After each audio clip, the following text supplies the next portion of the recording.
There's a lot of work to be done in the bed of that truck.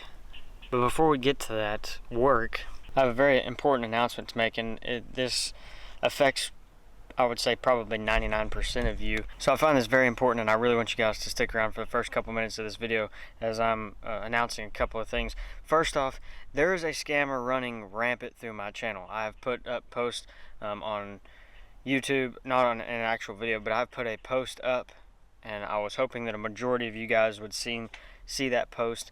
But the title is, or not the title, but the profile itself has a name, and it says text and then like I think number sign, or maybe in parentheses a phone number.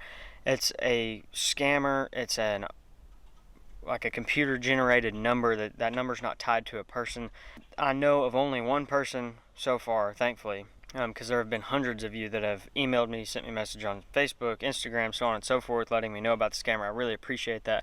But there's only one of you that I know so far that have been taken advantage of, and I will not disclose that name. It's not important. However, do not, under any circumstances, respond or do anything other than report this account. It is not a real person. Well, it's a real person behind the whole scam, but the computer, it's just an automated thing. And you may have a person sometimes texting you back, sometimes you won't. It depends on if they can get you on the hook or not. But please, guys, do not respond, interact, email, text, anything this number. I have texted the number. I gave them a fair chance to stop because I've already gone through YouTube. Obviously, it's a scam, so actually I didn't give them a fair chance. I just told them that they better stop or else. And so I've been in contact with YouTube. I've reported this scammer to the FTC to help fight fraud, and I have also gotten in touch with somebody from YouTube that's going to give me some help and should resolve the issue. I've reported over 100 comments, and YouTube hasn't done anything about it until I've been able to get on the phone with them. I do not want you guys to be taken advantage of, and I also want y'all to know that if you win something, a giveaway on this channel, my profile, like my channel name, is highlighted in gray. And so whenever you see a comment from me, it's my name highlighted in gray, as well as it's only going to say 4B Outdoors. I'm never going to text you some stupid crap like, let me see if I can find one of these comments. I'm never going to text you some stupid crap like, text the number above to claim your prize. No, I'm not going to do that. So in the title or the profile name of this profile, they stole my profile picture, but the name here, the one that I'm looking at, I think there's multiples, but the one that I'm looking at right here is text period plus sign 1 in parentheses 530 parentheses again 330-5188. I'm never gonna have a phone number in my title or in my profile name ever, so don't fall for that. They're saying all kinds of things like you were shortlisted for this. I don't even know what shortlisted is or what shortlisted means. I've never used that terminology on my channel, and it may sound like I'm kind of frustrated. I'm not frustrated with you guys for reaching out to me. I really appreciate that. What I'm frustrated about is the fact that somebody set this up to spam my comment section and steal money from you guys. That's what makes me so angry, is that there's so many people out there that are working hard, that have jobs, that go get an education, you know, that like many of us, I'm sure, we go to work every day. And so as we go to work, we make money for ourselves and for our families so we can support ourselves. We don't scam people out of money. And that's what's so frustrating to me, is that there's people out there that are willing to just freely scam hardworking individuals such as all of you.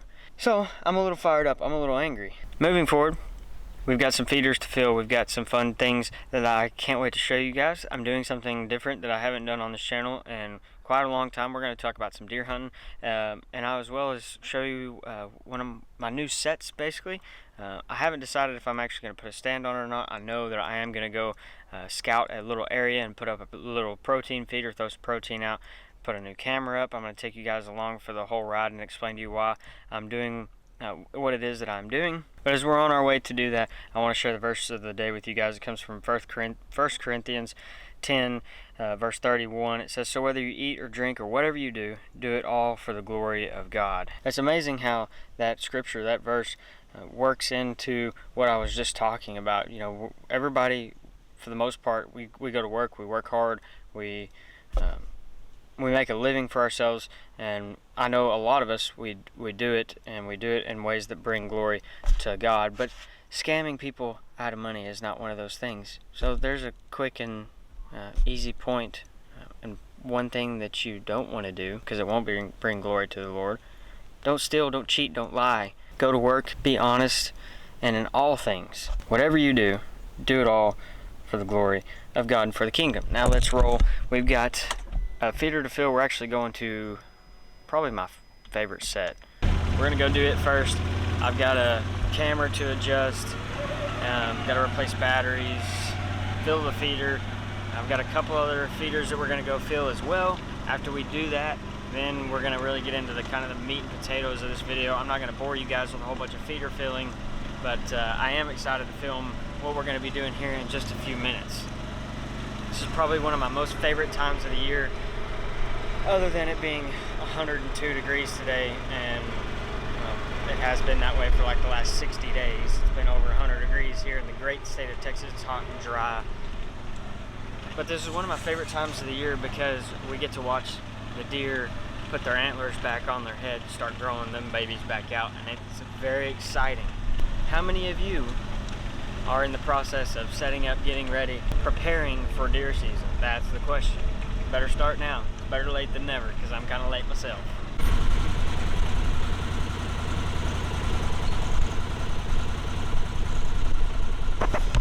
Lots of hungry deer hanging out in this field. There's absolutely nothing for them to eat because it's been so hot and dry, but we're gonna change that.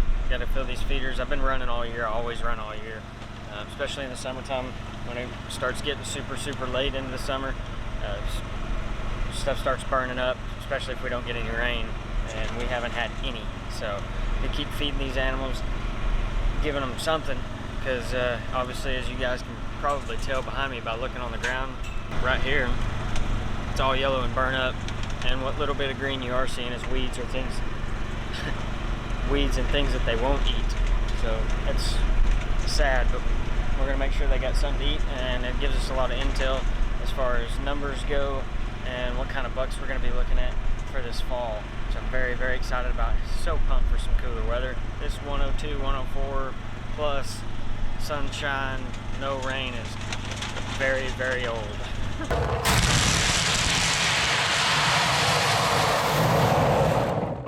That right there is how you fill a feeder. I don't think there's one bit of empty space left in there.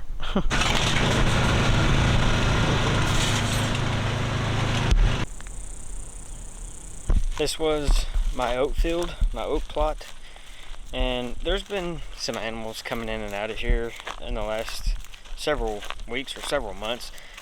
Haven't even thought about replanting this plot. I might, if you guys really want to see the videos on it and you want me to put this food plot in, I will. I really would like to. However, like I said, we are in a really bad drought here in the state of Texas right now, and we haven't had rain, or at least enough rain to make any kind of difference in months. I think we're going on like almost 60 days of 100+ degree weather. Everything is dead out here. Everything is dry. No rain means I don't want to waste money and fertilizer and fuel and seed and time to come out here and put this food plot in. I might do it anyway, just because we could get some rain this fall and maybe even this winter, and that would make these oats sprout. This plot was actually really productive. It was a really good spot, and I love sitting in it. I shot at one doe out of this spot, but nothing ever came out of it last year. I'm hoping we'll be able to get some rain and we can change that. It'd be really nice to harvest a couple of deer off this spot this year. I'm not setting up a big protein feeder. I'm just going to take this little one right here, if I can ever get it untied. It's just a little Moultrie hang-on feeder. I have a cell cam on this plot as well. I'm going to grab the cell cam that's here. We're going to grab this feeder. I bought some protein. I don't remember even what kind it is. It's like maybe Antler Max or Double Down or something. I don't remember, but I got it. I'm going to take this little protein feeder, this camera, my licking stick out here in the middle, and then we're going to go set up. I'm going to show you guys the spot. I wish I had some footage of some of the bucks that I've been seeing out here. I just haven't had the time to come and sit and film on it in the mornings, but let's grab these couple things and we'll get rolling. I'm excited to go set this spot up.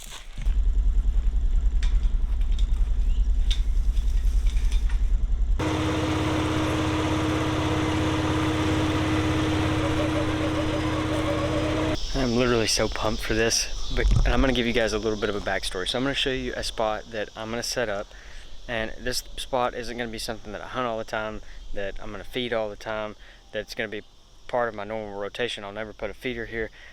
I hunted this spot, and if I remember correctly, looks like I was tucked up right here. You can even still kind of see the path that I've made. I was tucked up in the brush back up in here a couple years ago, and this field was planted in oats. There was, at any given time throughout the day, it didn't really matter, to be honest with you, from sun up all night long, sundown, you name it, there was deer in this field. And the most I remember counting was somewhere in the 30 neighborhood. There was over 30 deer in this field. One of the biggest bucks I've ever seen on this property was in this field chasing does all over the place. So originally I set up way over there on that tree line to hunt with a north wind out of a pop-up blind. I had a lot of activity in this corner, which is probably hard for you guys to see because it kind of goes around the bend here, but the corner of the field right there transitions in between that big field on that side of the fence and this tree line here, and obviously this field. So there's a lot of deer that traffic through that corner right there. Well, I tried setting up down here. South wind, it's a no-go. North wind, iffy. The only way I'm really able to hunt that spot is with a true east wind, which is very, very rare. That whole side and setting up in that corner, it's almost impossible. Now, there's no oats, and there hasn't been oats or Sudan or anything in this field that has been planted for, there was last season, I guess. Not this year yet. Of course, it's not time. But I think that there was Sudan that was planted in this field. However, all along right here on this side, there's oak and pecan trees that are mixed in.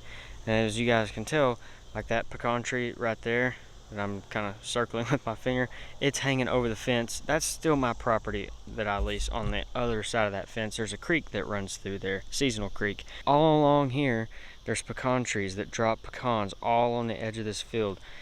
And where the 2-track is that runs along right here, you can drive and basically just make the circle. There's some juvenile pecan trees here all along. You can see them. I don't think I've ever seen any pecans that have dropped from these trees right here, but I know that deer like to transition and come in and out of this field through this gate right here. They also bed right over there on the other side of that fence. They like to be along that creek bottom. Lots of traffic that comes through there, as well as you can see right here, deer tracks. And there's a pretty beaten highway that runs all along through here and all the way down along the edge of this field. The further down I go, there's more and more deer tracks. There's deer tracks all over, and they like to run these edges. They like to transition in the corners, from what I've been able to scout and tell, and they love being up against these fences where they feel protected. They feel out of the way. So what I'm going to do, what my plan is that I'm going to, in a later video, I'm going to put a hang-on stand or maybe a lean-to ladder stand, whatever you want to call it, either in this pecan tree here or in the mix right here.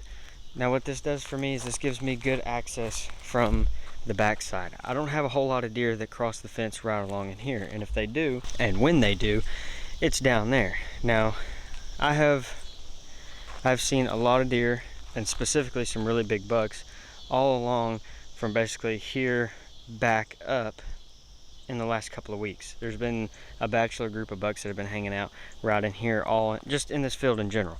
So I'm in between two good transition points where they like to come in and out from that corner. They like to come in and out from that corner.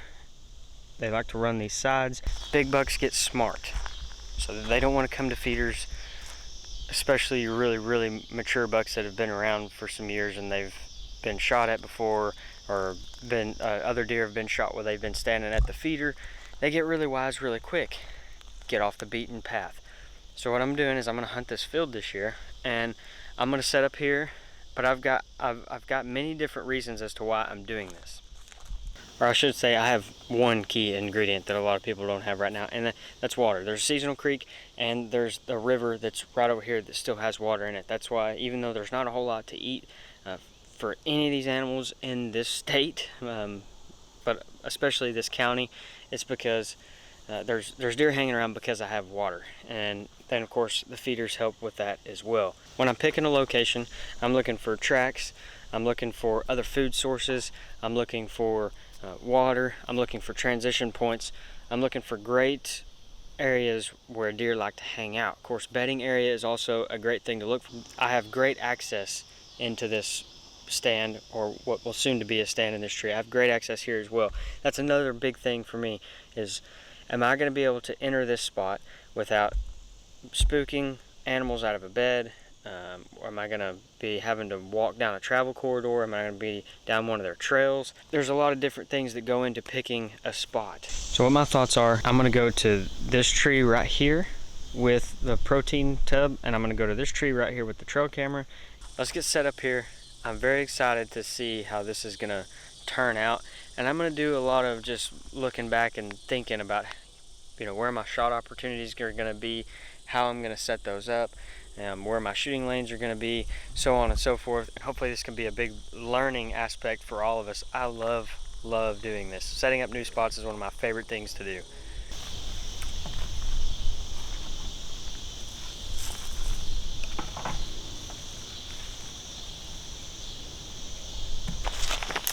Wish I could share scents with you guys.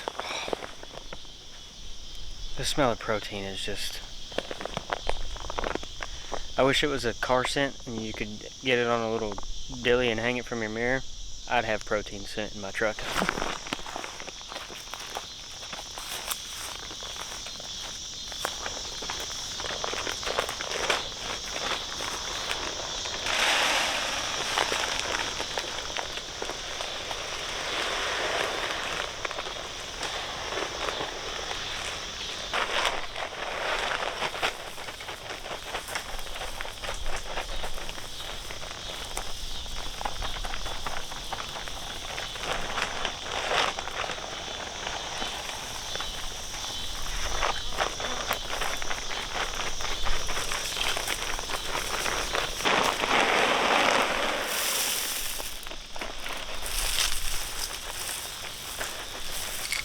I'm gonna go get this thing set up on this tree.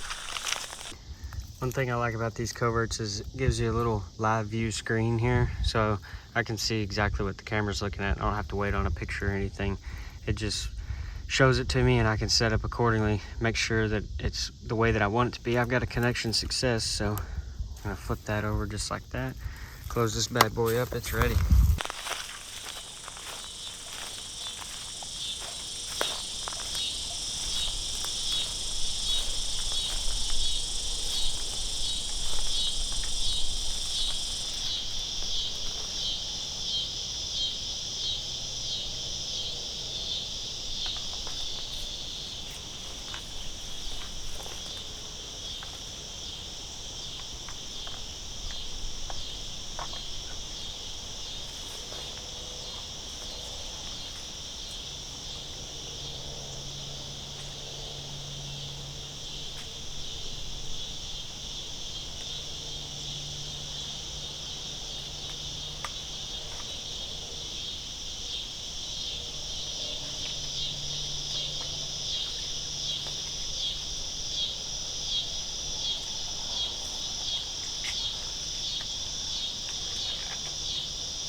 pumped to see what comes of this spot. I think it's going to be really productive starting tonight. I still have one more feeder to fill, and I really didn't want to be in here super late because I knew I was going to bump a bunch of deer, and I did. But I kind of tend to... There's a hog. There's 2, 3 hogs. No way. These pigs are going to be on this thing in like no time.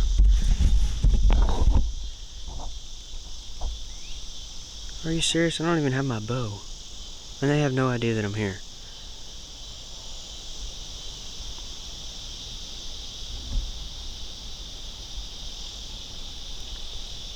Right there in that that travel corridor. Dang. Kinda wishing I could kick myself in the butt right now, because I looked at my bow and the thought crossed my mind before I left the house to come out here. I was like, you should probably take that. It'd probably be a good idea. It'd probably be very wise for you to go get your bow and just keep it with you in the side-by-side, just in case. And if I would have done that and had on a shirt other than something that's really bright white, we could have filmed us a video tonight, but this is my fault.